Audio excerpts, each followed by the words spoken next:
इस भाई की गाड़ी भी इस्लामाबाद में खड़ी थी, लेकिन इसकी अपनी नहीं थी, ये ड्राइवर था। कीमती गाड़ी थी। गाड़ी कौन सी थी? उसके शीशे टूट गए ओले गिरने की वजह से। अब मालिक कहता है मुझे नहीं पता, मालिक बाहर होता है, वो कहता है मुझे नहीं पता, मुझे गाड़ी सही सलामत चाहिए।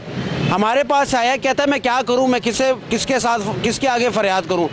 भाई क्या मामला हुआ था? गाड़ी बाहर खड़ी थी, आपको पता नहीं था? जी मुझे नहीं पता था, बाहर खड़ी थी गाड़ी, तो अचानक ही ओले पड़ने शुरू हो गए। तो जो गाड़ी की स्क्रीन्स हैं दोनों वो टूट गई हैं, आगे वाली पीछे वाली दोनों टूट गई हैं। तो 2.5-3 लाख रुपए का नुकसान हुआ है। तो अब मालिक मुझे कह रहा है कि मुझे पैसे दो, मैं गरीब आदमी, मैं कहाँ से दूँ? नहीं, वो आपको क्यों कह रहे हैं? उनको पता नहीं पूरे इस्लामाबाद में लाखों का नुकसान हुआ है, सिर्फ उसका हुआ है? सर वो कह रहे हैं कि इससे हमें मतलब नहीं है, हमें तुम्हारा नुकसान जो है ना वो पूरा करके दें, आप जहाँ से मर्जी दें। मेरा आईडी कार्ड भी उसने रख लिया है और अब मुझे धमकियाँ भी लगा रहा है कि मेरा नुकसान पूरा करो, नौकरी से भी निकाल दिया। नौकरी से भी निकाल दिया और कहता है मेरा नुकसान पूरा करो, फिर मैं डॉक्यूमेंट्स दूंगा तुम्हें। हाँ जी। कितना नुकसान हुआ है? तकरीबन गाड़ी कौन सी थी? हैवल गाड़ी थी। ये तो करोड़ से ऊपर की है भाई। जी बहुत महंगी गाड़ी है हमारी। तो और भी गाड़ियाँ खड़ी थी ना यार? जी खड़ी थी, काफ़ी गाड़ियाँ खड़ी थी, पर ये तो नहीं था पता कि अल्लाह पाक की तरफ से ये सब कुछ हुआ है, अचानक हुआ है, इसमें मेरा तो कोई कसूर नहीं है।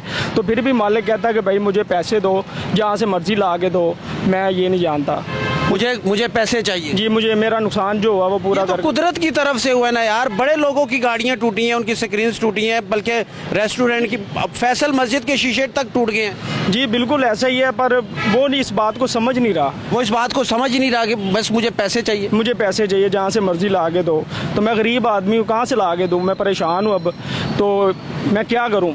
मैं इसलिए। मालिक किधर है? मालिक उधर ही है बाहर। अगर हम उससे फ़ोन पे बात करें तो मान लेंगे, माफ़ी दे देंगे? जी आप कर ले तो आपकी मेहरबानी होगी। आपके पास आने का मकसद यही है कि आप हमारी कोई हेल्प करें।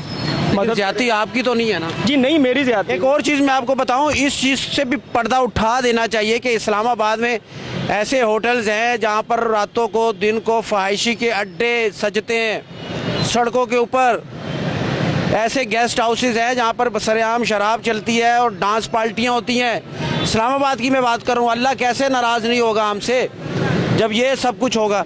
ये हकीकत है, ये भी हमने सुना है। जी ये बहुत काम है उधर, बहुत ज़्यादा काम है इस्लामाबाद में। ये बहुत जी फाशी का बहुत ज़्यादा, होटलों में बहुत ज़्यादा काम है। अब तो रातों को सड़कों पे सरेआम हो रहा है, कोई रोकने वाला भी नहीं है।